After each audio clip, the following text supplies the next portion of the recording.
জামাত ইসলামের আপনার প্রিয় শহীদ পরিবার, আহত পরিবার, সম্মানিত সুধীজন, সকলের প্রতি আন্তরিক সালাম। আসসালামু আলাইকুম ওয়া রাহমাতুল্লাহ।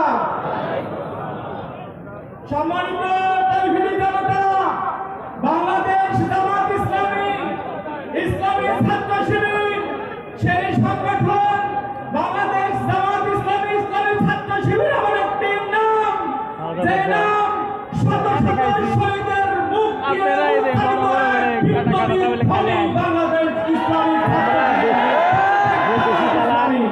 বাংলাদেশ একটা দেখাবি খাওয়া দাওয়া নয় শুরু হচ্ছে দেওয়া, কিন্তু দিল্লি গলি বিকেলে যখন বললে 9 বাজে গেছিল স্টিল লিখতে লিখতে সময়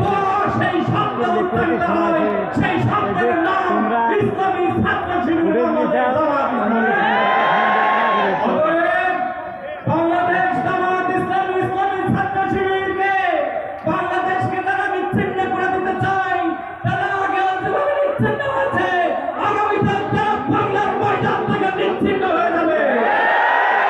বাংলাদেশ জামাত ইসলামী ছাত্র শিবির ইমানের শক্তি নিয়ে, আদর্শের শক্তি নিয়ে রাজনীতি করে।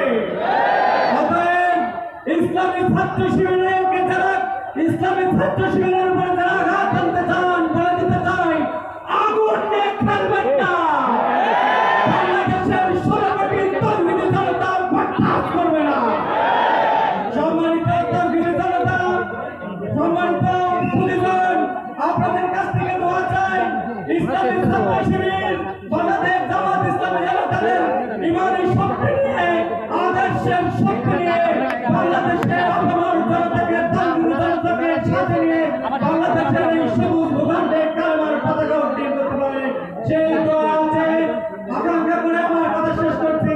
আসসালামু আলাইকুম ওয়া রাহমাতুল্লাহ।